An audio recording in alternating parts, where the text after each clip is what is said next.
you know, if you take people, and I've told you this, and you expose them voluntarily to things that they are avoiding and are afraid of, you know, that they know they need to overcome in order to meet their goals, their self-defined goals.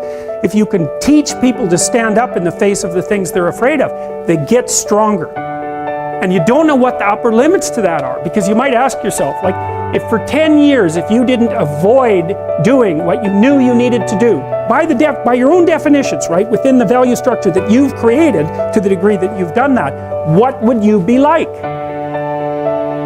Well, you know, there are remarkable people who come into the world from time to time, and there are people who do find out over decades-long periods what they could be like if they were who they were, if they spoke their being forward.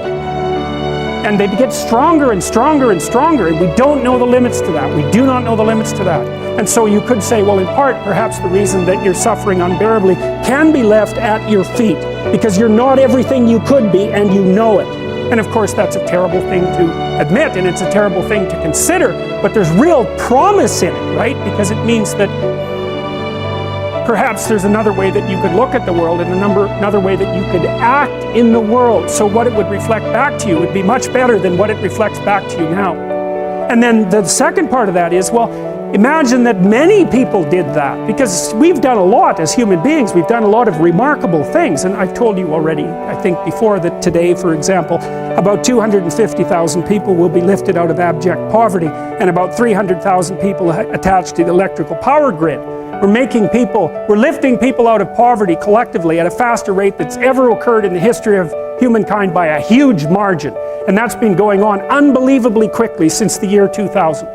The UN had planned to have poverty between 2000 and 2015, and it was accomplished by 2013. So there's inequality developing in many places, and you hear lots of political agitation about that. But overall, the tide is lifting everyone up, and that's a great thing, and we have no idea how fast we can multiply that if people got their act together and really aimed at it. Because, you know, my experience is with people that we're probably running at about 51% of our capacity. I mean, you can think about this yourselves. I often ask undergraduates how many hours a day you waste, or how many hours a week you waste, and the classic answer is something like 4 to 6 hours a day. You know, inefficient studying, watching things on YouTube that not only do you not want to watch, that you don't even care about, that make you feel horrible about watching after you're done. That's probably 4 hours right there.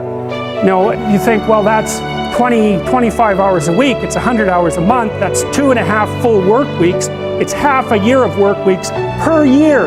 And if your time is worth $20 an hour, which is a radical underestimate, it's probably more like 50 if you think about it in terms of deferred wages. If you're wasting 20 hours a week, you're wasting $50,000 a year. And you are doing that right now. And it's because you're young, wasting $50,000 a year is a way bigger catastrophe than it would be for me to waste it, because I'm not going to last nearly as long. And so if your life isn't everything it could be, you could ask yourself, well, what would happen if you just stopped wasting the opportunities that are in front of you? You'd be who knows how much more efficient.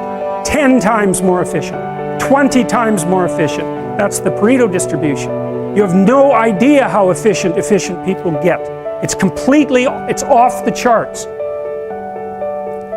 Well, and if we all got our act together collectively and stopped making things worse, because that's another thing people do all the time, not only do they not do what they should to make things better, they actively attempt to make things worse because they're spiteful or resentful or arrogant or deceitful or homicidal or genocidal, or all of those things all bundled together in an absolutely pathological package. If people stopped really, really trying just to make things worse, we have no idea how much better they would get just because of that. So there's this weird dynamic that's part of the existential system of ideas between human vulnerability, social judgment, both of which are major causes of suffering, and the failure of individuals to adopt the responsibility that they know they should adopt. And that's the thing that's interesting too, is that, and like another thing I've often asked my undergraduate classes is, you know, there's this idea that people have a conscience. And you know what the conscience is. It's this feeling or voice you have in your head just before you do something that you know is stupid.